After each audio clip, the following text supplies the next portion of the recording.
All right, final game of the day, guys. It is Tricked versus Dusty. And actually, given that we've had, on paper, pretty one-sided games today, although they haven't always panned out that way, this is probably the one that most people expected to be, at least have the potential to be closer. Now, obviously, Dusty haven't impressed. In fact, I'd say they've almost disappointed, and Tricked have definitely surpassed expectations. But this could be a big game for Dusty, and also it's a game that Eminem will be watching with very like hawk-like eyes, I assume, because again, a win for Dusty would definitely make it much harder for Eminem in the coming days.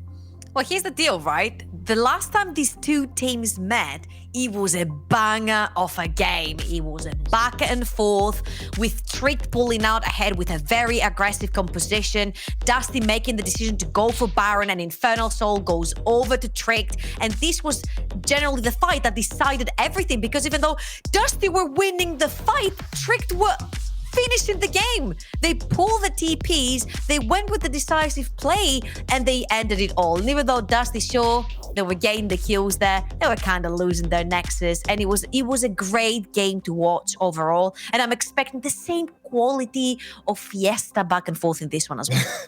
Just quickly, that was the game where I remember listening to Veteran get insanely triggered by the loss of the fact that they gave over the Infernal Soul. He was like, "What are you doing?" And that is when you send someone's like blood pressure that high, that tells you everything that you need to know about what that game gave us. It was definitely something to behold. I mean, that was me in the last game, let's be honest. But, when I rewatched the game, I really like what Trick did with their composition. I thought they had really good bridging alongside with good wave play, the Sivir for the late game, and then you had this bridge of like Pantheon Elise and this power that could get you ahead early on. And Aaron's performance on that Pantheon was actually just...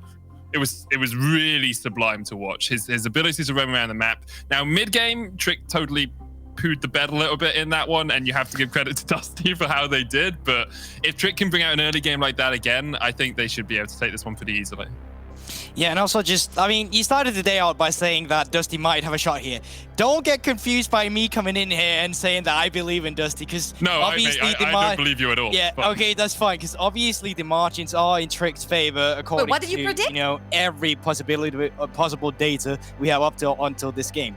But my thing about Dusty is, to me, they've always been like a team that's shown promise. They've always delivered, and then just faltered when at the last mile of that run. To me, they've always shown high-level thinking, and I would sometimes wish they would try to be more simplistic in their approach to the game, because they are sometimes going in for really hard to execute composition. They do well, and then at the last mile, it just falters with their decision making. So I really hope for Dusty, that's after this boot camp where they came together down in Iceland, up in Iceland, wherever that geographically is for you as a viewer, that they're finally... If it's down for anyone, are they living in the Arctic? I feel like it's up for everybody. Geography wasn't my strongest subject, okay? So, thank you. You're good at League of Legends, man.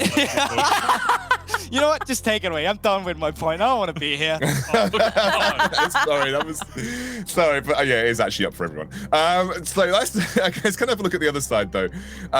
Tricked, a team that has kind of fundamentally grown since the beginning of the split, and actually, I really want to expand on that, Trouble. Like, what have Tricked shown us since the beginning of the split that's allowed them to grow so much? I honestly believe that we've been talking in general about this tournament that we have a lot of multi-threat teams, but in my opinion, only Tricked have been able to put it into action, right? Because they can play through their top, they can play through their bot, and they can also play multiple compositions. They can play the very aggressive playstyle like we saw in the previous video with the Elise Pantheon, where they just steamrolled the entire early game. And they can also go for the very late game scaling composition, playing so extremely patiently, taking all the fights that they need to in order to lose the minimum amount until they scale, and then they know when to start fighting. The decision making has been very crisp. I think they've lost only one game, and that was to Fnatic. And then we had an interview with them, and they were like, yeah, we weren't necessarily ready for it. We made some small mistakes. I feel like these guys are generally taking it very seriously. Every time they play a game, they go back, they assess the mistakes, and next time they play, you actually see that they've gone over them and they're completely gone. Yeah. This has nothing to do with what was just being said, but I just remember that I got a lot of flack for not picking Trick. Last time I didn't pick Trick. I was like, you know what? I should have never doubted my Danish brethren. Now I'm doubting them again in predictions. You went for like Dusty, didn't you? Yeah, but I'd like to give a little history. You know, back before World War II, Iceland and Denmark were actually working together. We were fighting under the same king. And then when we were like, we want to be neutral, Iceland didn't really like that. So 98% of Iceland voted, we don't want to be part of Denmark. But you know what? I'm here for those 2% that said they still wanted to be part of Denmark. And that's why that I can go on with my Dusty opinion. Is that okay? They won't. Is that okay? I just need to get a check on whether the World War II Iceland vote is okay. No, I'm joking. No, I don't. No, I think I thought you were going to go somewhere else with that, Goldberg. I thought you were going to go back into geographical locations once more. And by the way, you already learned that's not his best topic. Okay, he's obviously a historian. Yes. Just for context, me and Medic kind of almost burst out laughing during Trouble's little talk there about tricks. It wasn't due to Trouble; it's because Hiprain linked a GIF of Tobey Maguire's acting, and they looked a little bit like Goldberg's face after the Iceland thing. Excalibur, there are some things that need to be behind the veil of production. No, okay, that's funny, one of those things you could have hidden. It's just behind too the similar. veil. I'm going to get Hiprain to post it on Twitter because it's just too similar to the face that Goldberg pulled. Anyway, guys, I will actually be serious now. It's serious time, serious game. If Serious break? I don't. Oh yes, it is a serious break. Thank you, Trouble. Serious break, then serious champ select, and then we're going to go to serious game.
coffee from your favorite cup, but you're still not waking up. Oh,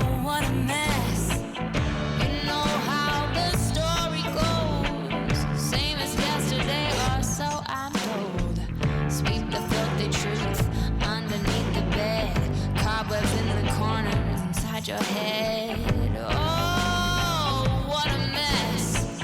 We've got to clean it up. We trudge right through the mud. We've got to scrub out the trail of lies before.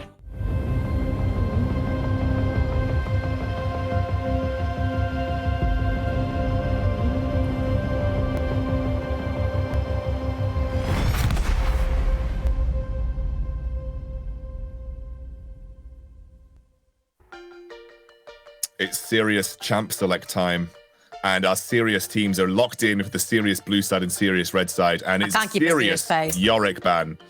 I can. It's a Yorick ban to kick things off against. That's a very classic anti-coincidence ban. We see it a lot here. Yeah.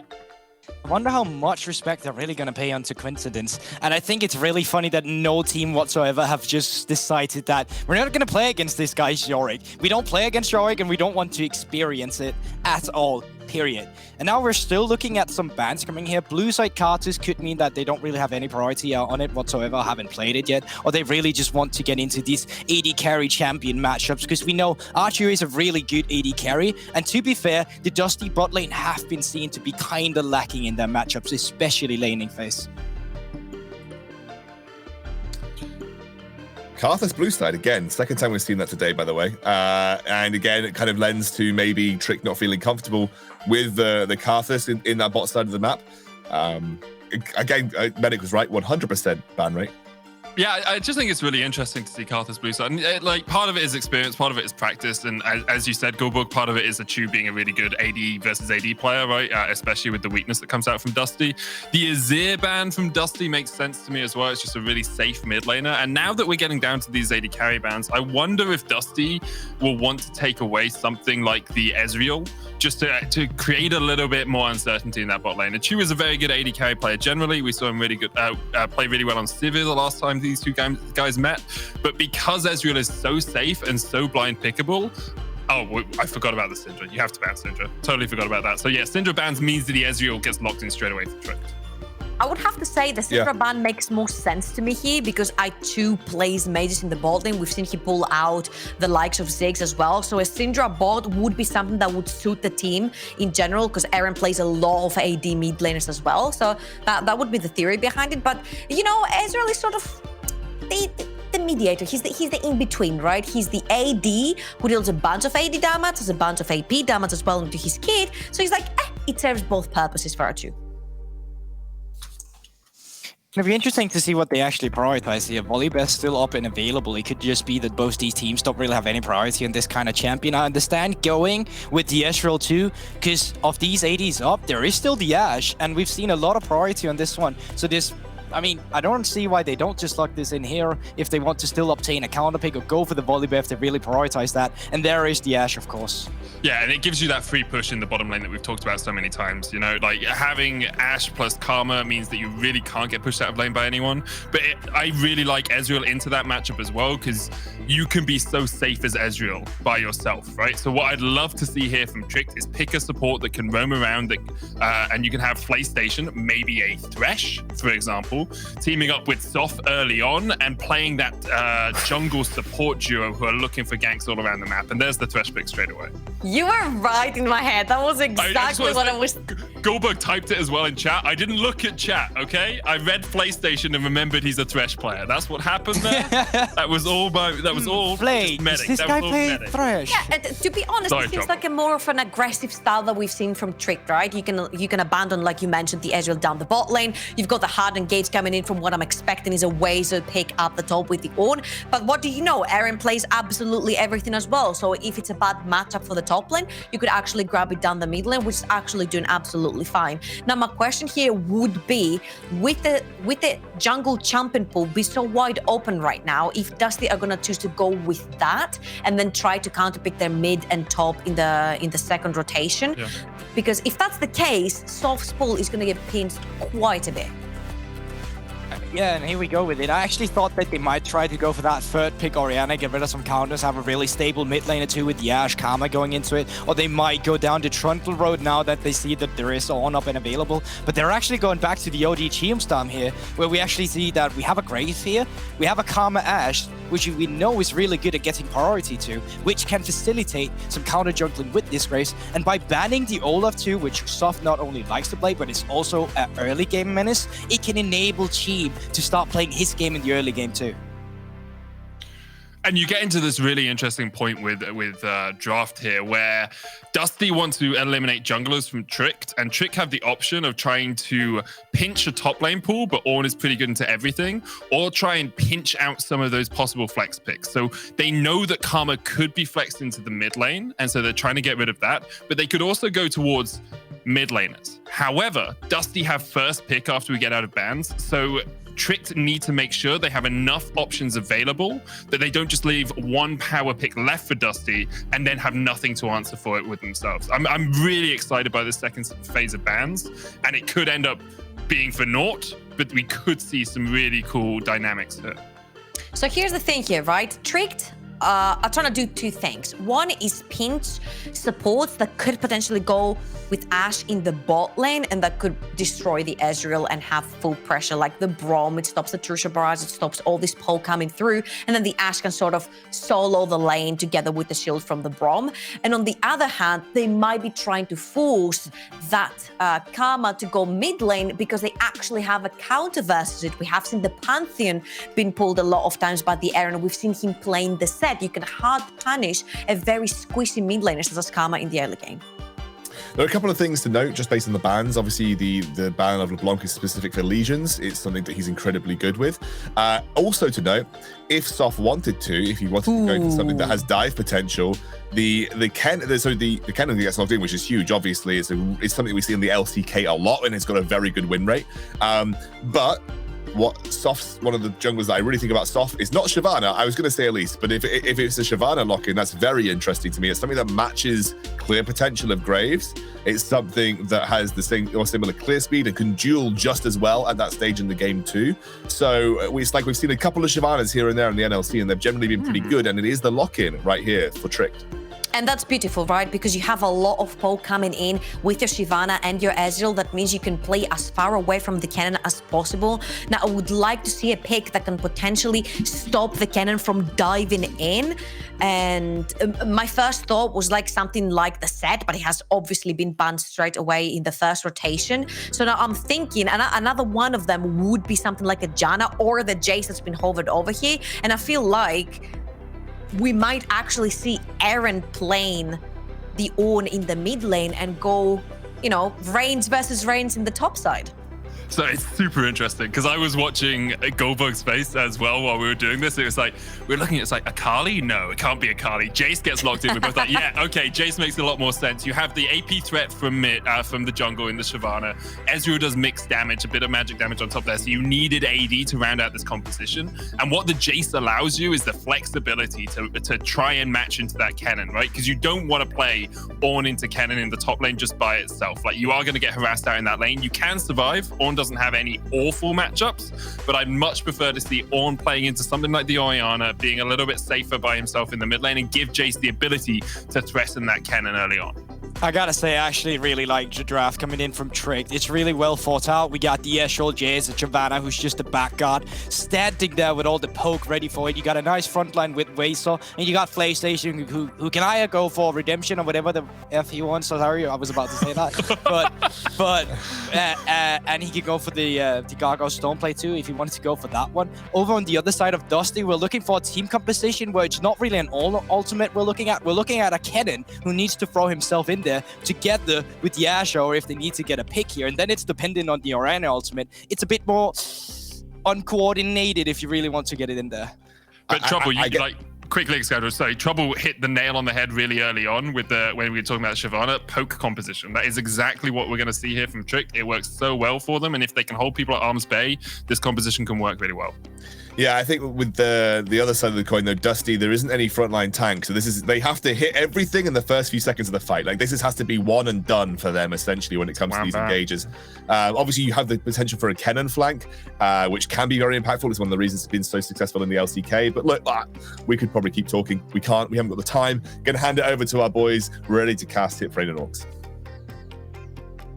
That was a seriously good section there, guys, and thank you and welcome back to the game. We're getting ready to load out into our fourth and final game of the day between Tricked and Dusty. The key thing I want to hit on was how messy it was when these two last met up and how far they've kind of fallen apart from each other. Tricked 4-1 in the standings, while Dusty 1-4. There's a massive distance between them, and the question for me is, has Tricked grown since the last time they played Dusty? Yes. Okay. No, Good but answer. I think Tricked has grown substantially. I think, they played that early aggression in the game against Dusty round 1. It feels like their comps have more of a sort of reactive response into what their opponents are playing, and it feels like they've shown a lot of identities. I think Tricked are the most versatile team we've seen, and something I said specifically about Eren is he was almost like a Swiss Army knife for them. And I feel like it's seen here where an Ezreal first pick doesn't really reveal much. Even the Thresh doesn't offer much. But as soon as Dusty picked that Graves, they quickly adapted their composition into something that was very poke heavy. And the reason being is because Graves being short range, he wants to be in those skirmishes and get up and fight. He struggles against poke. That's why a lot of people are playing this Shyvana, the AP Shyvana into him. And I feel like that's exactly what Tricked have done. It's going to be a composition where Dusty are going to struggle to find the engages without a flank. Tricked are just going to poke them out. And I feel like once Tricked get momentum in this game, Dusty are going to struggle so hard to find it back unless they can find a clean access into team fights. And you see from having the Karma, the Ashe, the Kennen, they have a lot of tools and they obviously want to start fights. But Tricked have done a lot in their draft to stop them from being able to do that. Now, we are seeing a level 1 come in. It's a powerful level 1 from Dusty here. A very, very powerful level 1. They've spotted them out. Soft getting zoned away. The slow comes in, and that is a flash from Achu. PlayStation will play a couple of members back, and now Chelm has to be good with his smite, trying to zone away. The Soft is able to secure, but he has to flash as Chelm gets the blast cone, and they are out of there. PlayStation now going to try and keep the members of Dusty's bot lane away from them for the moment. Yeah, so a bit messy. It's a nice play from Dusty. I feel like when you have a strong level 1, you should always look for those late invades, and they do so. Unfortunately, they don't get the smite onto the red buff, and then Chilm wastes his flash trying to compensate to find Shyvana, but the blast cone manages to get Soft away safely. So it's still, I'd say, honestly, pretty even overall, because obviously Achu loses his flash. It's a trade of flash and junglers, but then Soft is the one who got the red buff. He did have to go back to base, and he does miss out on his Raptor camp, which got mostly cleared there by Chilm. However, with Achu losing his flash early, having no safety until level 2 when he's got the arcane shift, Dusty actually do have the ability to step up and be aggressive in the lane. Achu just taking poke after poke by Fiddle. In fairness, I think even with Flash, this is what happens. You're playing into Ashe Karma, who have insane poke, who have insane wave priority. Realistically, you are never going to have a good time. I will say it's definitely worse, but one thing to take into account is that Achu has teleport, and obviously at level 2, he will have the arcane shift. So essentially, that's the point you're playing for. Once that is enabled, you should be fine. And you still have your mid laner he can very much play for. You can see Eren establishing a lot of priority in this lane, really putting the pressure down onto Legions. And that's something that Soft can utilize, because now he feels comfortable to go for this topside scuttle. He has the mid laner priority.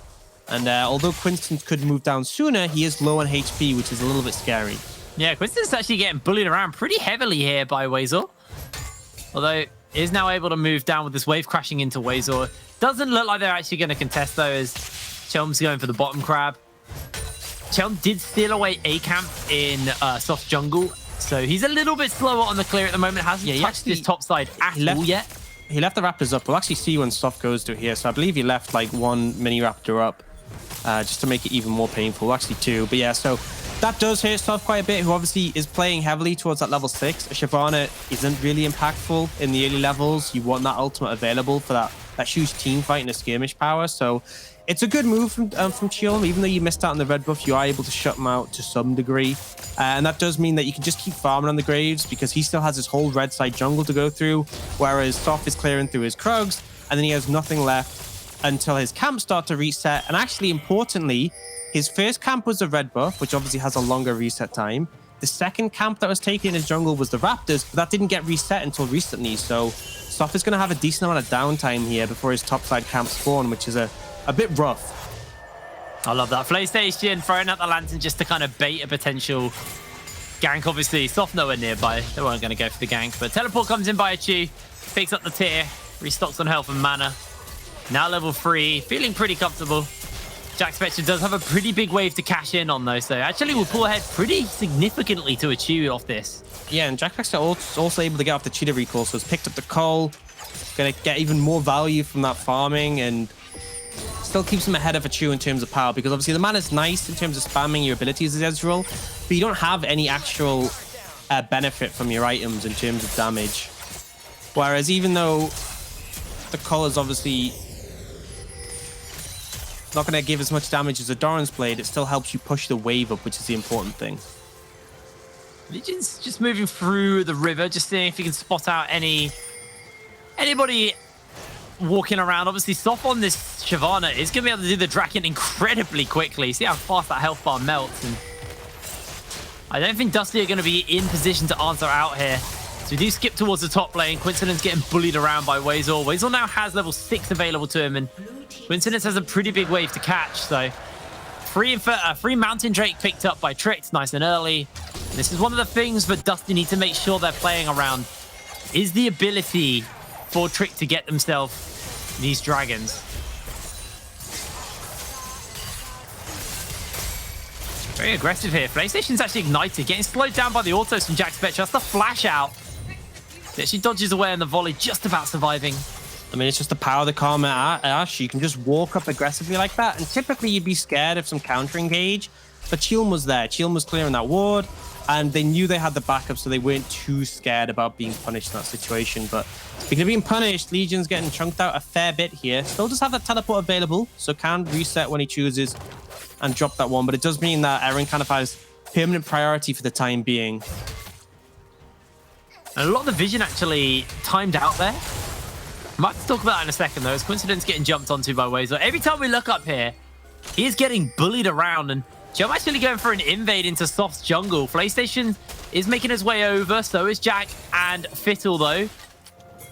Eren's also about, he gets himself a shot blast off, gets instantly blinded. Fiddle gets jumped onto. Fiddle has to jump away as Eren has to flash out to safety. Soft getting chunked by Jack Spectre, and Dusty, even though they've got the health bar advantage, aren't really willing to walk into complete darkness for this, especially when Wazor has teleport and ultimate. So they just step away. And the critical thing is we saw Wazor actually leave lane and get into a position where he could teleport, and that was the signal for Dusty to back away, because ultimately they were playing around the red timing which they had from the invade. They were playing around the fact that they knew obviously that Tricked would be there, trying to contest that one, and they wanted to repeat the pressure onto Soft. And unfortunately he just wasn't able to find enough success in that trade, even though they managed to get some damage down onto Eren, and Eren actually being in the flash there. This wasn't quite enough. But now Eren's in a bit of a rough spot. He wants to shove the wave out and reset, but Legions has a health and mana advantage because he TP'd a lot later, and it has turned the matchup a bit in his favor. Now, Soft isn't quite level 6. Teleport is getting used as in comes the call of the Forge God. Chelm dodges away on everything, actually. He's going to get flashed onto and knocked up, but he's able to dodge away. The stun for the Slicing Maelstrom is there, and Coincidence secures first blood. Meanwhile, Fiddle picks up another one, and Wazor now running to the wind, locked down by the stun. As Wazor tries to look for a knock-up, Chelm able to dodge it out. This should just be a follow-up kill, beautifully executed by Dusty. And I want to say my praise has to go to Fiddle there in that situation, who had a great roam up. That's why Chilm felt so confident to go for that.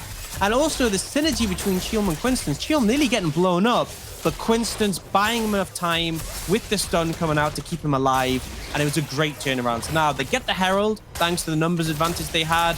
And they're also going to come out ahead. You can see in this play here, so he knows Fiddle's coming with his shielding. He manages to flash out in that situation. The stun means there's no follow-up. Fiddle gives him a shield, and he picks up the Honey Fruits to secure his safety, as Fiddle also helps him take out Eren. So as much as Chilm and Coincidence played this one beautifully, I have to praise the heads-up play coming out from Fiddle there to set that one up and give them the numbers advantage. And if a True Shot Barrage wasn't just that fraction off that fight could have been very different without Chilm being able to kind of be shielded up and apply constant damage for the team. So honestly, that fight kind of balanced on a knife's edge and pretty much similar for what we saw last time these two teams met up.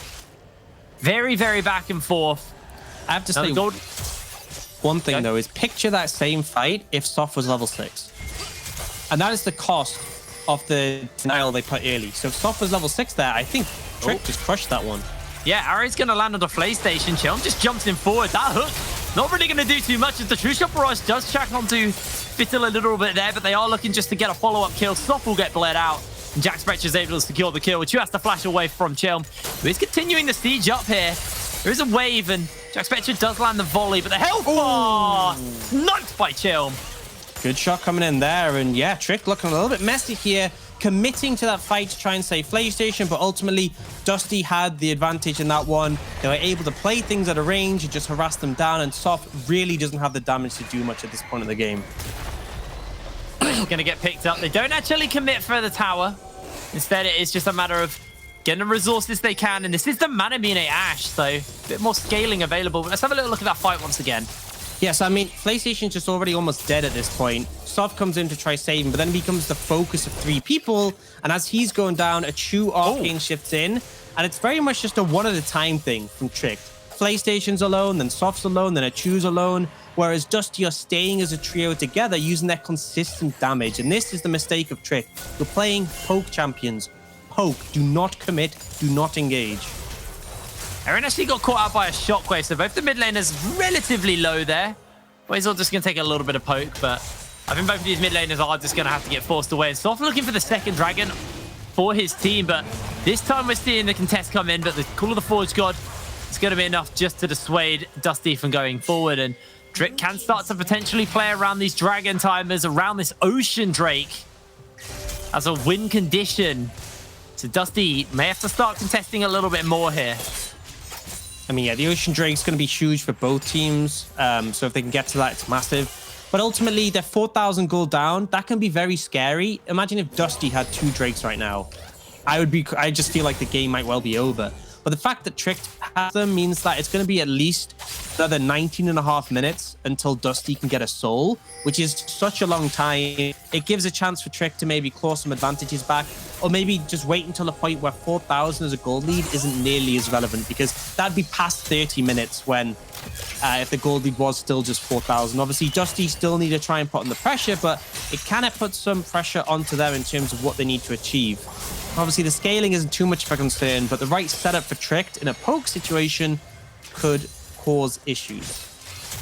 I feel like we might see something break out towards this bot side. There are a few deep wards placed into Dusty's jungle. There is always a potential for a TP flank from Wazel a little bit later, but we'll have to see. This tower obviously very low as well. So Dusty are going to want to try and pick up first tower blood here if they can. I think Trick just need to play it slow, though. I think they just need to try and avoid taking any fights in this situation and play the wave clear game, essentially, because the pressure isn't on them at the moment with these dragons. Yes, there's scaling elements to Dusty they're concerned about, but I think you're 4,000 gold behind. Just take a breather. If they try and force fights, respond to it, but I think you just kind of need a bit of time. You're just getting chunked out by that empowered shot blast. And now, with Chell being seen in the jungle, Trick don't feel comfortable staying around, so they actually back off, look to try and find him, and then come back to defend this lane. But this means Dusty are going to get some free time on this tower, and they may be able to pick up first tower blood before the plates even fall off. Looks like they should be able to do so. That's a big cash in for Jack Spectre and Fiddle. And Quincinus was able to pick up a couple of plates top lane as well, just before the plates start to fall off. So overall, Dusty doing well on the plate play here. And they've got themselves ahead 6,000 gold, almost. And it's just lane dominance come off from Dusty, in all honesty. And pretty concerning right now for the side of Tricked, because a lot of champions are spiking. Aaron just hit level 10. Level 9 is when he has a shock blast max, so he does a ton of damage. And now looking for a pick on a Chilm. Yeah, Chilm is able to dodge away from a lot there. It's going to get flayed back. Tries to get out with the ultimate, is able to do so if the Ash Arrow connects. Call of the Forge God's been thrown onto Coincidence. Coincidence incredibly low versus Wazel. A lot used there from both teams, but nobody is going to die. Yeah, I mean, you commit all that. You're looking at this juicy 600 gold shutdown on Chilm. You don't get it. And essentially, all you buy is a little bit of space, a little bit of time. But he's going to be back on the map before the Herald spawns, and you haven't really achieved anything overall other than a bit of pressure. So a bit scary. They did burn the Ash Arrow for the Call of the Forge God, but the Call of the Forge God actually on a bit of a slower cooldown, so maybe that is a bit more favor towards Dusty. I mean, I feel like it's apples and oranges. It's like tiny little things. Yeah. It's not going to make that much of a difference all in all. I mean, if we're looking to play around this Herald, then yeah, but you can see Jack Spectre's ult's nearly coming up already. Wazor's got quite a bit of time to wait. Shyvana has got her ult back though, compared to Shield and Lost Flash. Now, Spectre takes some damage here. Wazor should just be able to walk this one out. At this point, the Ashe really doesn't do too much damage. Got the Mana Immune build, so not a typical Blade of the Moon King that we see. Obviously gets a lot of attack damage later in the game, but less proficient right now. A lot less power on this one item spike. Looks like Dusty are going to start up the Rift Herald. Soft's going in for a recall, so there is no way we're going to see a contest here. Chew even teleports bot lane. So let's let the attention for Tricked may be this Baron, this Dragon spawning up in 50 seconds, as Legions is forced to flash away from the hook, so could be a weak spot. However, Dusty with the Rift Herald might be able to force some attention towards the mid lane for the Dragon spawn. Resets are coming in, ultimates are back up, health bars being restocked, and looks like this should just be a Dragon contest from both teams. And obviously, it's super important if Dusty can try and get this one here. Throw down the Herald for some pressure. Still force the teleport out. They do get the charge off, but it won't result in a tower. It's going to get taken out as the teleport's coming in from Legions to join up the rest of the team. Coincidence? Also harass here to join, but like I said, this is what the poke comp does best. Control zones, and that shot blast was big. Lucky it's an Ocean Soul for Dusty, but Chelm also taking a true shot. That's going to be Soft popping out the ultimate, and Call of the Forge God's been used. Coincidence comes in onto the flank, gets knocked up, instantly throws the ultimate down, goes Golden, trying to buy some space for the team, as PlayStation is low HP. Wazor poked out, PlayStation poked out. Wazor has and TP. Somehow, Dusty are able to hold out, but there is a TP available, like you said. Jack Spectre also healing up. Coincidence got a teleport to work with himself as Aaron gets a massive amount of poke off onto Jack Spectre, trying to get the assassination off onto the jungler as Soft almost kills Fiddle. And now Dusty are way too poked out to contest this Dragon. This should just be the Ocean picked up for the side of Tricked. That's enough, and it's just Tricks playing the poke composition really well. A little bit questionable. I think they overcommitted a bit too much there, trying to push forward for Wazor. He did manage to get a nice ult onto Coincidence. Otherwise, that Kennen ult could have been devastating. But ultimately, they poked him off, and they got what they wanted. They got that third Dragon. And now, despite the gold advantage for Dusty, I'm actually a little bit concerned for them. You're now potentially looking towards an Ocean Soul in 5 minutes. You have to deny every Dragon for the next 4. Otherwise, it's just a huge win condition for Tricked, and that gold lead isn't going to be as relevant when you're trading it up against the stats that a soul provides in that healing. And you've seen that there's huge damage spikes coming out from Aaron, especially on this Jace, but he might actually be in trouble here. Jack Spectre's looking, as is Chilm. They don't actually have the Ash Arrow available. Chilm gonna get jumped onto by Aaron, get bopped away, and with no Ash Arrow, Aaron's just able to make his way out. I'm not sold on this Mana Immune build. I've seen it a few times on Ashes, and obviously it does give you good scaling damage, but I feel like the Blade of the Ruined King just so nice for her. I mean, I think the thought process here is that Blade of the Ruined King is very good if you're auto-attacking consistently. So, you know, if you're shredding tanks in frontline and you're having a team fight, it's great. Which is why, you know, I was saying before it'd be good against Wazor. But the thing is, like, you're not going to get that opportunity. Tricked aren't going to team fight you, and if they do, they lose. So I think this build makes sense because it gives you more mana to spam your volley, and also gives you more AD behind it to do more damage. It means that, not completely, but you can at least like match a bit of the poke with the W. And then when you do get into fights, you have a large amount of AD to work with, so a lot more burst. Because you're only going to get a couple of auto attacks off. You're not going to be doing sustained auto attack damage because most of the times you're not going to be in range of someone from Tricked, and if you are, they're probably going to die pretty quickly. Other than Wazor, I guess, but he's not a pivotal aspect of Tricked's composition and what they're trying to achieve. He's just the brick wall he's soaking damage. It's very much a shotgun comp. for Tricked. They get their shots off, 2 big bangs, and then they have to slowly reload while they I don't think you can really call it a shotgun when, like... I know it's long range. All right, it's a rocket launcher comp. They fire their rocket, and then it takes them a while to reload the rocket. That's fair. That's fair. Where Dusty, it's more like a machine gun. They've got continual fire. Do you like that? I can work with it. I mean, Jack Spectre is literally a machine gun bow and arrow almost at that point. Yeah, and I mean, that's the thing, is you still get a lot of AD from your flurry, so you're not too concerned about lacking that in the build path, and you obviously have your Runans now. And then that Infinity Edge is that big burst spike. Ashara gets used by Jack, doesn't hit its mark.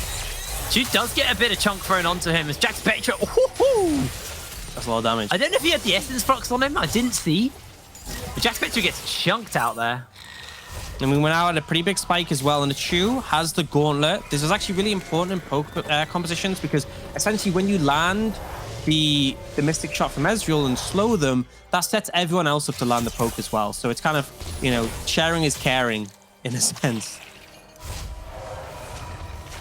Weasel goes to check on the Baron to make sure it's not being done, but there's just the resets coming in. I mean, at this point, like, Dusty are so far ahead in gold. Like, I can't fault that enough. Like, you can see at the top of the screen, they're 6,000 up. But the dragon spawns in a minute 40, and it's like, I'm just kind of scared, because if it gets stolen by some poke from Tricked, even if Dusty win the fight, that would be devastating. Even if there's situations where, you know, they manage to cleanly win the team fight, if the dragon gets stolen, it is so bad. And we could just see another situation where the poke setup comes in from the side of Tricked, and then what really is your answer in that scenario? To me, it feels like the gold doesn't really sing the tale of the game. Obviously, the gold lead is big for Dusty, but it doesn't feel like this is a almost 6,000 gold lead game. This feels like a game where the teams are both even, and that's just the power of what Tricked have been able to draft together. Like you said at the beginning of the game, Shyvana actually handles the Graves really well. You got a 3-0 Graves. He's got the Cleaver. He's got the Warrior enchant. He does a buttload of damage, but he can't get close enough to do that buttload of damage without getting his entire health bar melted by Aaron, by Soft, by a Chew. And like I said, now this Iceborne Gauntlet's come through onto the Ezreal. It's even harder to step up into this team with the slows they've got. And the Chew's also going to get into that kind of pseudo tank area once he's got the Death Dance finished up as well. I don't know. This is very, very rough. Ultimately, I'm looking at Quinston. If he finds the flank on Kennen, that can be the point that gives this game over to Dusty. If he doesn't, could be pretty rough. And the thing is, right, Trick don't even need to contest this dragon. They can wait a couple. They're not actually forced to contest this one. They just want to threaten. Potentially try and steal it with some poke, or maybe Soft can jump over the wall to go for a steal, but you don't have to fight this if you don't feel comfortable. That is the comfort that Trick has. Dusty always have to fight this. Even if they get poked out, even if they get chunked out, you're thinking, oh, well, we have to. It's Ocean Soul. We can't just give this one up, because it makes it so hard to get back into the game again. Even though you have a gold advantage, just the raw healing and stats you get from that is really devastating. And you can see how aware of that they are, as Coincidence is already with the team.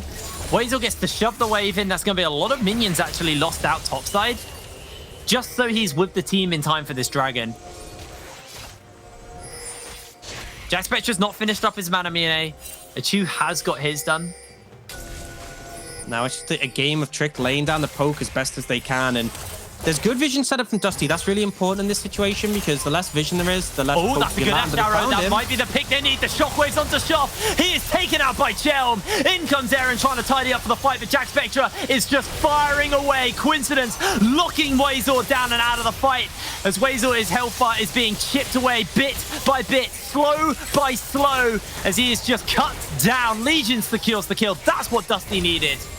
Just a great ult coming out from Jack Spectre and a pivotal mistake from Soft. And this is what I'm talking about when it comes down to the vision being important. Soft couldn't see the arrow come in. It was, you know, an area of the map that was swept, had the control ward, he didn't see it coming, and despite the fact he had ult and flash, wasn't able to use it. And as soon as you're missing that damage, Spectre sleeping on that one, and Chu finds the kill. Is that Baron? No. No. But as I was saying that, you know, Soft getting blown up instantly means they don't have the jungler to threaten the steal. They don't have his extra poke, which is really important.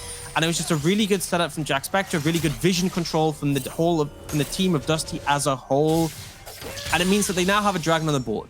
Does that mean they've mitigated the soul threat from Tricked? Absolutely not, but they've negated it for now. They still have to be a bit concerned about that. And the problem is that Dusty are kind of locked into just playing the scaling game. Oh, Legions has to flash away, gets the shield off of the Igniter on the Shockwave, not going to go down in time. Dusty just 2 times in a row kind of just disrespecting what Achu's able to do. Yeah, and just some great picks from Achu and PlayStation there. First on Jack Spectre, second on Legions. Buys some time, allows them to apply more pressure in the situation. So solid there, although Achu kind of wasting the flash in that situation when it wasn't necessary. Achu's got 2 levels on Jack Spectre. He is monumentally ahead of him. And that's the thing, XP makes a massive difference in these situations. And it feels like Achu's just been picking up farm consistently. Whereas really Jack Spectre just haven't had an opportunity to do so. Cheelm really the one farming up a storm on the side of Dusty. Let's go make his way back to the mid lane. Finally stacked up his Manamine. Obviously it takes a lot longer on an Ashe than it does on an Ezreal. A lot less spammable abilities. But that is now finished up. Achu now building towards his death stance as Jack Spectre closing in on the Infinity Edge. Got the BF sword. Got the agility cloak.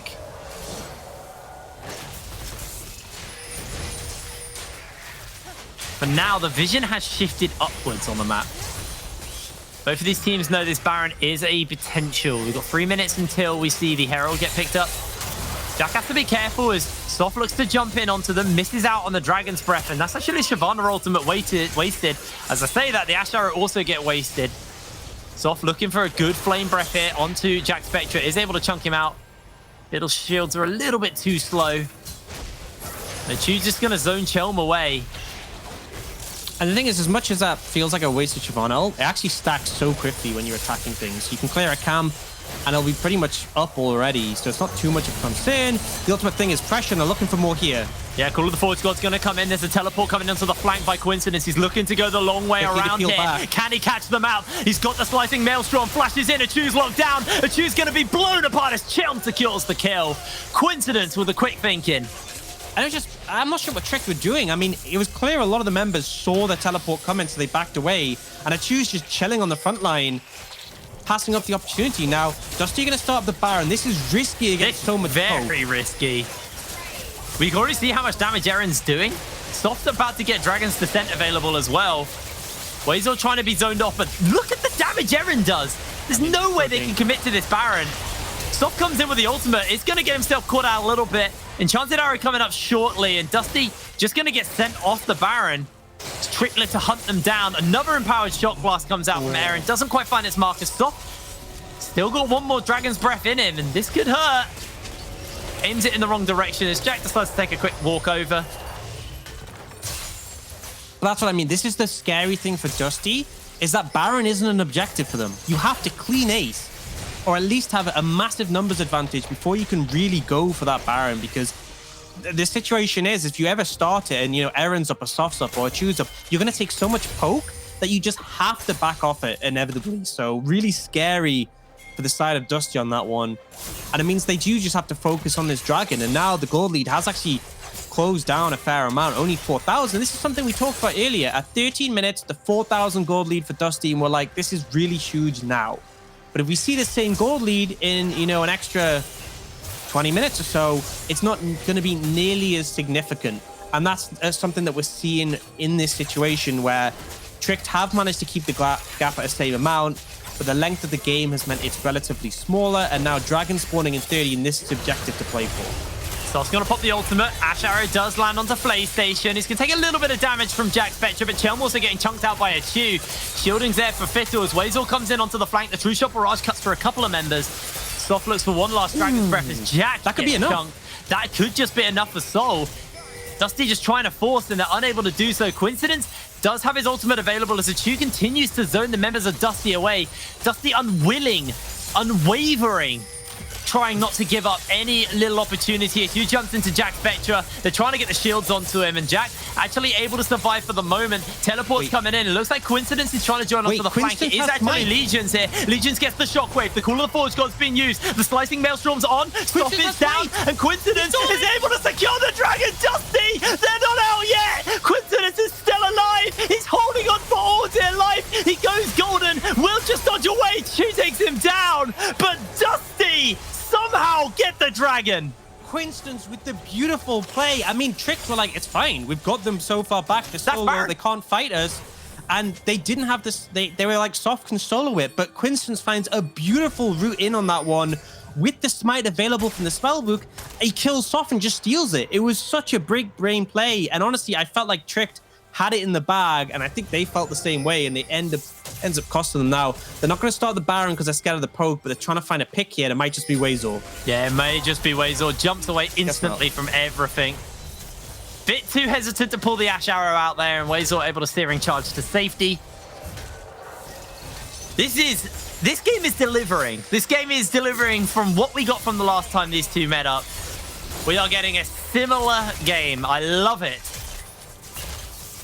It's just been crazy back and forth. And honestly, I felt like that was the moment where Tricked pulled the game into their control. Getting that dragon essentially just signs a death warrant for the side of Dusty. But I mean, Coincidence just the hero play there to save his team. Big wave shoving up in the top lane. Coincidence is about to get teleport back as well, so another factor you have to be scared of. And this is why we start to see the cannon pop up back in the meta as of late. The TP flank, the team fighting capability this champion offers is devastating. And it's exactly what you need here. You just need that huge flank go button that says, okay, we're going to engage, we're going to kill you. And it's served its purpose so far. And the goal lead has been, you know, it's been achieved by Dusty. And normally that is enough. Normally in most games, it's enough to say we're ahead in gold, we're good to go. We're ahead in objectives, we're good to go. Dragons have been an issue, and the poke has been an issue now. Gotta be a little bit careful. Right now, it's 3 minutes on that dragon, which is where we're likely going to see a ton of play for, but they're looking for a pick. Ash Arrow hits onto PlayStation, flashes away from the shockwave. But Chu actually gets bound up by the tether, but there isn't really enough damage to follow up. It's going to force the flash from PlayStation. And it's a nice target to get on it because now PlayStation has Mikhail's. He can essentially freeze someone else who gets Ash Arrowed, but not himself. So there is that element of concern, is that if you do pick PlayStation, he will just go down in the Ash Arrow now. Tricked grouping heavily around this back. I don't think you should start this, in honesty. This is scary with the cannon, with the shockwave. Hawkshot comes out. They know this is going on. It is taking a lot of damage, and True Shot Barrage is also thrown down, but Coincidence has a blast cone to get over the wall if he needs to. He's going the long way around for the flank. Wazor gets knocked up by Baron, and Achu's getting jumped onto. Coincidence goes in with a flash. A free-man slicing Maelstrom. Achu's out of the fight already. Coincidence running away as he goes golden. Soft's going to get himself a kill into Jack Spectra as Wazor flashes away. And Dusty actually lose out on the fight there.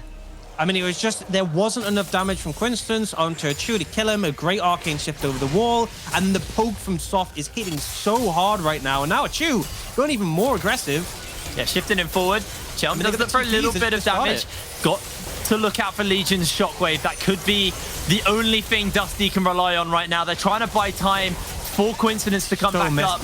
Something coming up for Jack Spectra as well. The health bars on Tricked are a little bit too low here. Chelm's able to dodge away. Gonna get slowed down. A three-man shockwave. Legion takes out Soft. Achu gets fiddled, but Chelm starting to run through the members here. Legion's still alive. They flash forward. Down goes the mid. Chelm's the only one left standing as he's dealing with PlayStation and Wazor. A triple kill for Chelm. He's gonna take out Wazor. Make it a quadra kill. And Dusty get the ace. Huge plays coming out there from Legions and Chilm. The shockwave was just absolutely stellar there and really just cemented Dusty's advantage. But I've got a question. What were Trick doing? Why are you trying to team fight them? You have the poke advantage. Dragon's coming up in 40.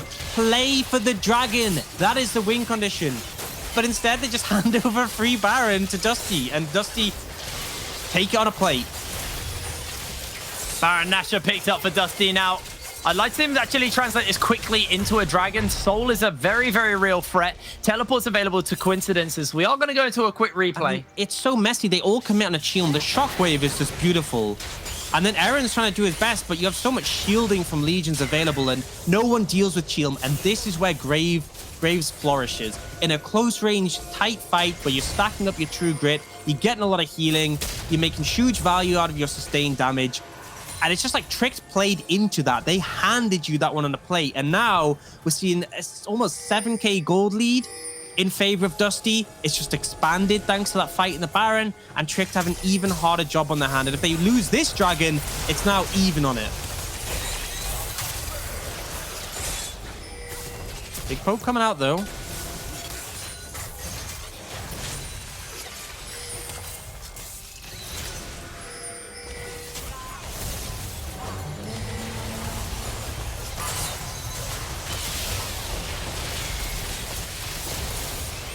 Self all the damage he needs.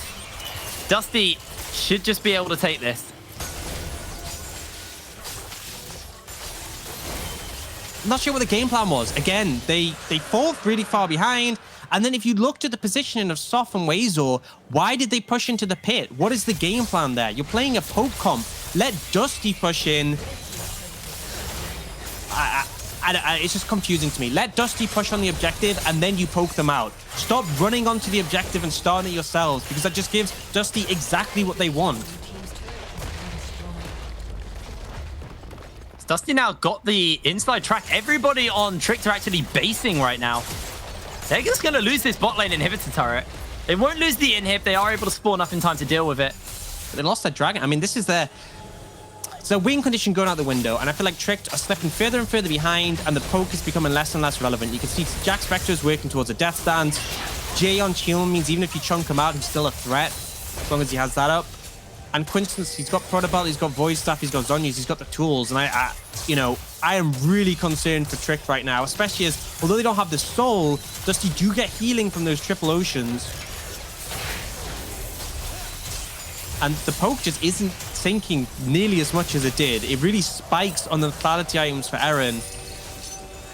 Just a large AP from Soph before anyone has resistances. Now Chilm is diving forwards, and look at that damage he's doing back in return is the scary thing. Yeah, he also has a lot of damage to work with. Coincidence will take a little bit, but like you said, Triple Ocean, his health bar is just ticking up nice and comfortably. Ash Arrow from downtown is going to get dodged away. They still got the supers pushing up in this mid lane, and they're looking for the turret. The hook by PlayStation lands onto a minion, and that signals Dusty the ability to step up forward. The True Shot Barrage comes in, and Wazor is on the flank, got the Call of the Forge God. Coincidence also on a flank, though, so it gets very, very hard. We are going to step back, though, as looks like Dusty want to spend their gold and maybe look for the next objective. Baron in 250. Again, Baron's super dangerous, even with how far ahead they are now. Just shy of 9,000. It's still scary against this composition, but that Ocean Dragon, it's on a good side of the map because on red side, very easy for them to get in and out of the pit. That's why it's more favorable for them. But also, you are now at a point where it's soul for either team. Dusty have got the last 3 dragons in a row. If they get 4 Ocean Soul against a poke comp, game is over. Jumps in actually onto Soph. Soph may just have to use the Dragon's Descent. Oh, there's the flag. Defensively, Coincidence speeding in, rubs his socks on the carpet, gets the static down, and locks out Soph. Soph's going to be taken down as Coincidence is able to dodge away on the hook. He is a speedy, speedy cannon.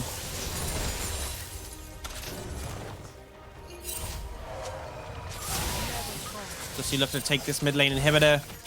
Can they close? They don't really have a wave. They may just get 2 inhibitors. They can take both inhibs, and it keeps them pressured in the base. Remember, Baron spawning at a minute 50, Ooh. Dragon spawning. Oh no, a Choose caught out, Shockwave lands onto Wazor, Chelm's going to get resurrected by the GA, and Jack Spectre is just pumping the hurt out. 2 kills over to Dusty. Soft's not up for 13 seconds, and now they might be able to close the game out. Turret number 1 is cut down, turret number 2 is cut down, and here is the revenge for Dusty. They take the win over Tricked. And once again, when they get a close game between these two, and it was by the inches, and as much as the gold lead was consistently in Dusty's favor, it was just so fearsome because of the threat of the Dragon Soul, because of the threat of the poke composition, but ultimately, some poor decisions from Tricked And honestly, some great setup from Dusty. I think I didn't do enough in the game to praise that, but some beautiful flanks from Quinston set them up well. And also on top of that, the decision making. They were willing to take steps back. They were willing to go, okay, give them a bit of space, let them move in, and then re-engage for the punish. And Cheelm picking this Graves looked like an absolute master on this champion. Just really solid play all around. And considering how highly we all ranked Tricked, considering how well they've done in their group, Dusty are looking to close the gap.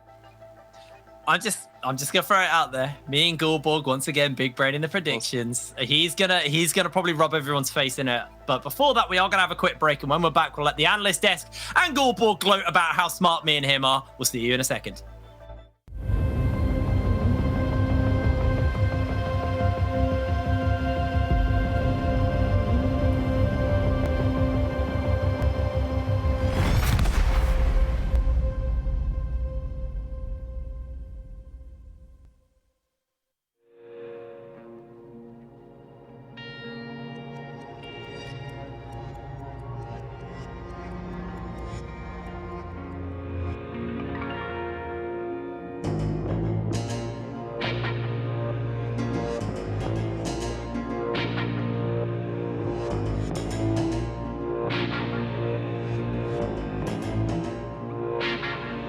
It won't be long till you'll be gone.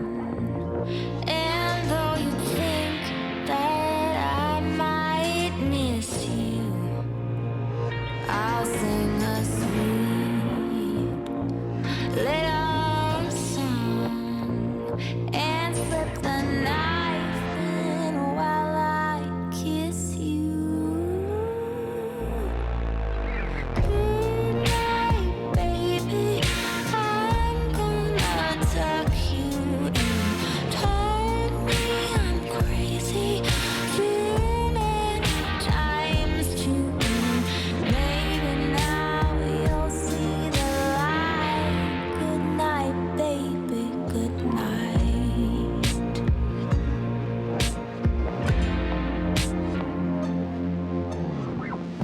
All those sweet words I taste on your tongue, they taste like lies, but you swear we're just having fun. No, no, no, no, no, no, won't be the lonely one.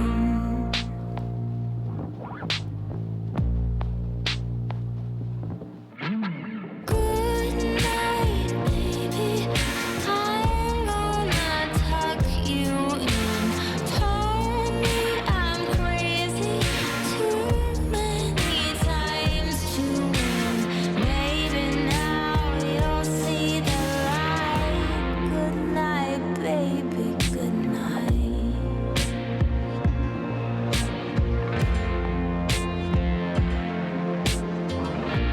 We have regrets, yes, we all do, and you buried yours, now I'll bury mine too. Oh, oh. No, no, no, no, no, no, won't be the one to lose. Good night, baby. I'm gonna tuck you in. Told me I'm crazy too many times to win. Maybe now you'll see the light. Good night, baby. Good night.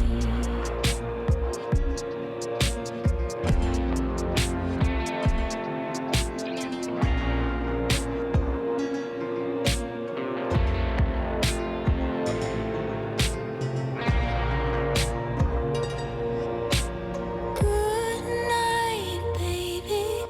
I'm gonna tuck you in.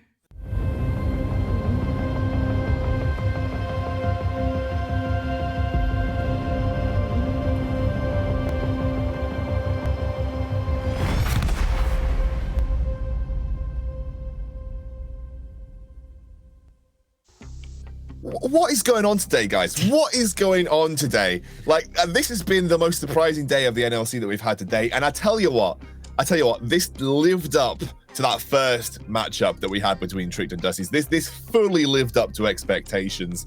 There is so much that we can dive into talking about this. It's been an incredible kind of a spectacle to watch from the sidelines. But Dusty taking the win is important for several reasons.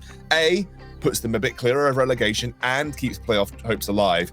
And obviously, B, M&M are looking at wincing. M&M are wincing at that result because it makes the game tomorrow that much more important. You guys thought this game was a surprise? Did you not think that Dusty was going to win this game from the beginning of the get-go? Wow. Shame on you guys we in did this have case, a game to give us history, so Yeah. if there's a team that could throw in the late game by a decision-making problem, it would have been Dusty between these two. Any truers? Any doubters? I think there was a lot of doubters, a few truers out there, and we Just went with it. speaking. Listen, honestly, if you gotta break that game down, I think Dusty from the get-go looked way better than the beginning. They still botched their level 1. I know they must be doing this a lot in scrims because we've been seeing them do it a lot, but I just feel like they never get it down to basic. Even Shium flashing over only to get popped over by the blast cam. Kind of disastrous level 1 in the beginning, but then suddenly they started finding their footing. They started finding out how they wanted to play, and honestly, I think Tricked had the better composition that was easier to play, but Dusty just had the individual play. And in all honesty, I like that you mentioned the composition from Trick because I feel like they always come up with some creative style of composition. And they have run before the Shyvana and the Poe composition. But the problem is, if we're talking about Poe composition like the Zoe, the Jace, the Ezreal, the Ziggs that they've run before, these are all sort of champions that can dash out all of their poke. Shyvana is so situational. She needs to have her rage bar up. She needs to be in the dragon form. She needs to be in the correct state to start poking out. And a lot of these fights that Trick was trying to take, Wazer would tank the entire team for literally 3 minutes straight. And if Shyvana was not in dragon form, nothing was happening. If the poke does not land in a poke composition, then you have a big range of window, which Coincidence was using so wisely to make this work. Coincidence has some really great players on the Ken in that game. I think he unsealed Spellbook, switched to Smite at one point after killing the Shyvana to take an Ocean Dragon to keep Soul off the board. You have Chleem, is that how you pronounce it? I'm just going to try and get that right. Chum? Okay, like him and Legions having that incredible Baron fight. Like, if Dusty are going to make a run for playoffs, these are the sort of performances you need, and they just really showed up today. I don't think that everything was clean. I don't think their macro was perfect, but if you're going to make it into at least 4th place, this is the sort of thing you need to do, and I'd love to see them continue it against M&M tomorrow. One other point I will just quickly raise is that Monster Rugby Gaming are going to be like rubbing their hands together with glee, seeing Tricks lose this, because now they're tied on win-loss with Tricks, and it means they might be able to get that 2nd spot in the group. Yeah, of course. Absolutely. There's obviously so much to play with when it comes to group standings. Let's take a look at the play of the match, though. This is quite a long one.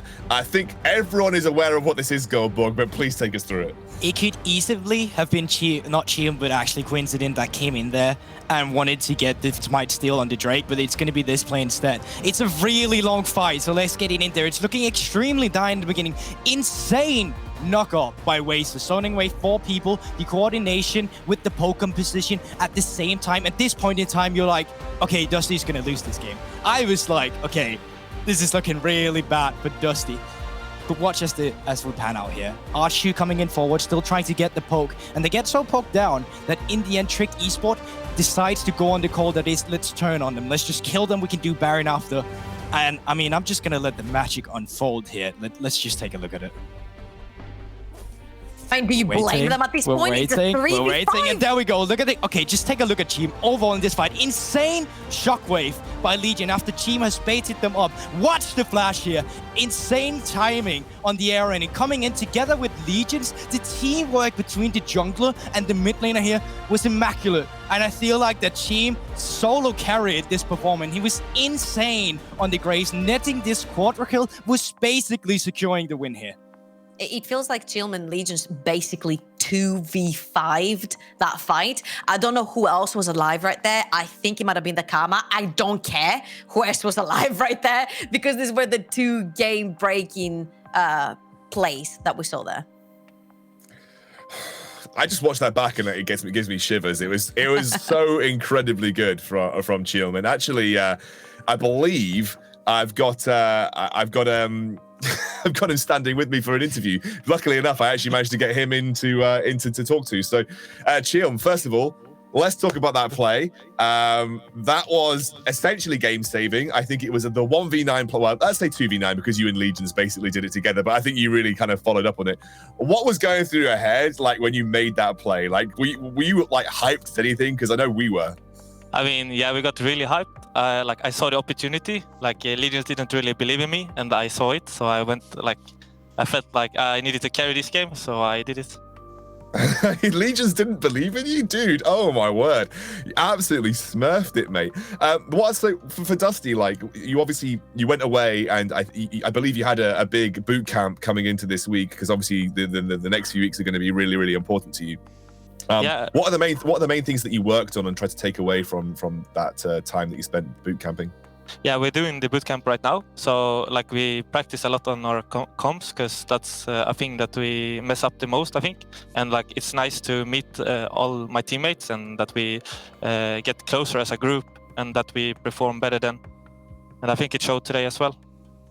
Yeah, and quite clearly. I mean, I was a little bit shaky from time to time, but you just at the end really clutched it out. And actually, it must feel good given the way that the first matchup that went between you and Tricked, because that was equally as kind of like back and forth, and obviously losing out on the Dragon Soul ended up losing the game. So it must kind of feel good to get revenge on Tricked in that way, in the sense the way that game ended. Yeah, like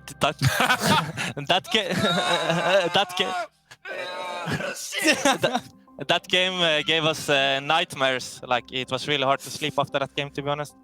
So it was really good to come on top today.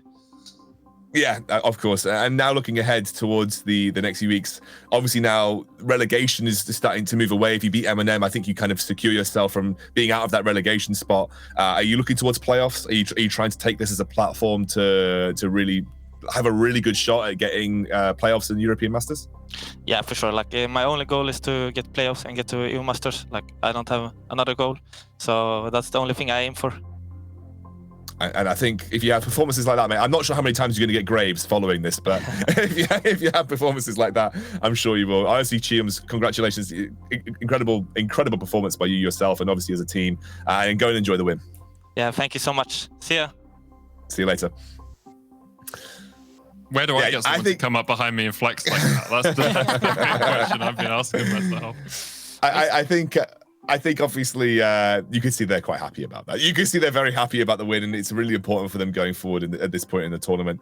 Guys, we're going to start to wind down now. Let's take a look at some of the replays from today. We can kind of go over some of the games. There was quite a lot to talk about today. Usually I'm like, oh, is there anything that surprised you? And I'm like, no, because obviously not. Quite a lot happened today, guys. Quite a lot happened. And I want to start by this because I didn't predict Singularity, but I never stopped believing. That was an individual skill level that raised the ceiling for the team themselves, right? It made them perform better. And Skure was sort of smurfing on that Lee. I had my questions. I'm like, maybe he should play Elise because he's looking really good on these AP junglers. But damn, did he prove me wrong. Yeah, and specifically because it also starts showing that Singularity actually has a style they want to play. I think they really have a good understanding of the game when Takeset is playing on the Ashe too. Beforehand, we were talking about he's an AD carry who really wants some resources too, but he's actually really good at being forgiving and helping his team when he's on the likes of Ashe, as we see here. Really nicely set up for them too.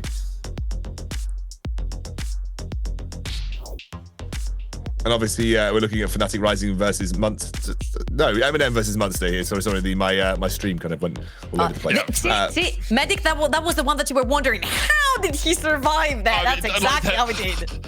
There were just so many times in games today where it felt very much like things should go one way and they ended up not going that way, right? Like I did predictions based just off, a couple of matches that I watched and what the tournament standings were.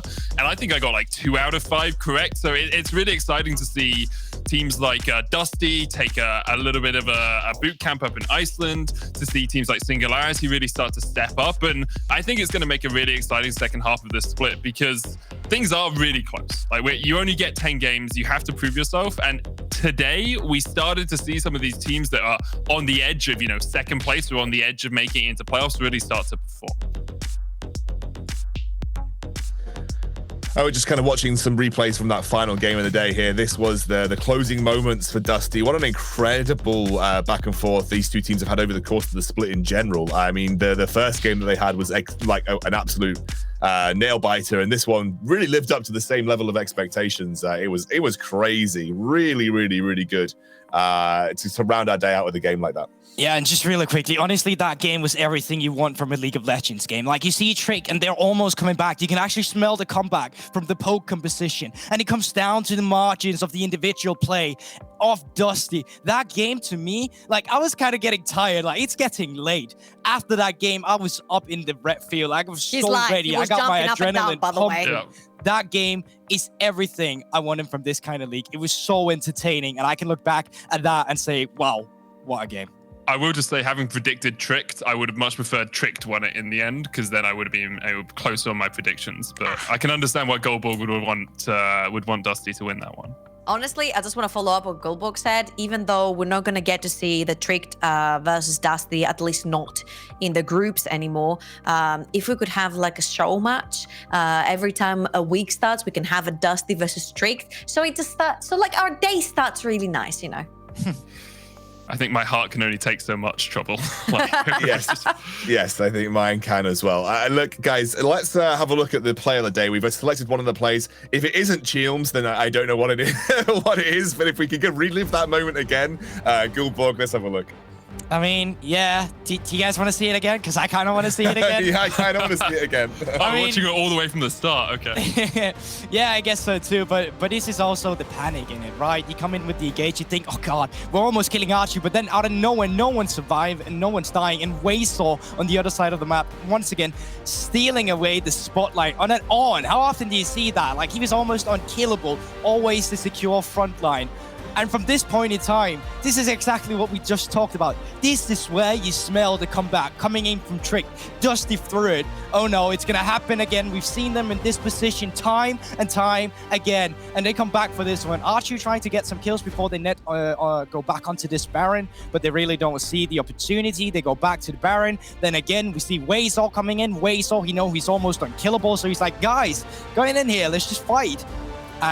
And honestly, like, look at this. It's just so beautiful. The way that Chiem is playing, like, notice how he's baiting them towards the Shockwave when he walks up here. He's just waiting for them to come in here. And then 3-man Shockwave together with the Graves ability is just a massacre here. And the way he flashed it, like, it was so up in Chiem's head. All of this, he saw it coming. He was like, he saw the future. He knew he could go for this place, as he said in the interview. And I mean, it's beautiful in its own right. This is like the best Graves play I've seen in a while.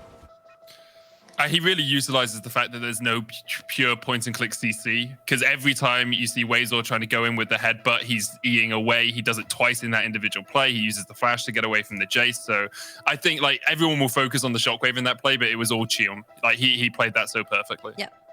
Yeah, absolutely. He capitalized, right? He capitalized on a situation that was given to him, and the mechanics that he displayed in that moment were some of the best I've seen all split long, to be honest with you. Guys, let's bring it down to a close for the day. Let's have a look at the standings. We can see how the games today have updated and reflected in the standings. Again, Division A, Singularity get a win. It brings everything a little bit closer. Singularity are still safe. There is still something to play for at the bottom end of the table here for Division A. Nordivind obviously unable to level win score with XL with that loss that they had at the start of the day. Let's go over. Just quickly, Trouble wanted to jump in there.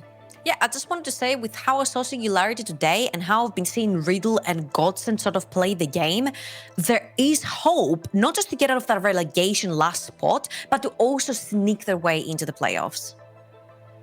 Yeah, I think there's definitely a good chance. Singularity are going to have to work hard. They're going to have to probably win most of their matches. And believe in themselves, most importantly. They have to win most of their matches, I think, going through the rest of the season, but there is that chance, like you said. Let's go over to Division B, and we can have a brief look at how those standings have changed up. No surprises, Fnatic rather sit at the top of the table at 6-0. There is a big sort of double tie going on with Monster and Trix tied at second, and Barrage and Dusty tied at I guess, collective fourth or collective third. Yeah, I think it's known as collective fourth, right? Where they're both 2 and 4. M&M yet to find a win on the board, and if they do not win tomorrow, they are I think actually guaranteed relegation. I don't know the maths exactly, Yeah, but I think that would be likely the case. So it's a huge day for M&M tomorrow. If all their roster shuffles, everything that they've done to try and get something in this league, it needs to start tomorrow, which is obviously the game that we're going to be looking forward to because I've had the kind of the weight that's sitting on it. Let's talk about tomorrow then. Let's briefly have a look at the schedule. I'm actually just going to bring it up so I know exactly what's going on as well. We have Nordavind versus Ents to start the day off, Godsent then versus Singularity, Riddle versus XL, which will be a good one, and then Dusty versus M&M, which of course is the do or die moment for M&M in this competition. Obviously, we're going to sort of go into those in more detail tomorrow. So I want to say thank you to my analyst desk for the start of the week. It's been a great day. I had a lot of fun. I hope you guys did too. Plenty of great games with lots of upsets, and we will see you all at the same time, same place.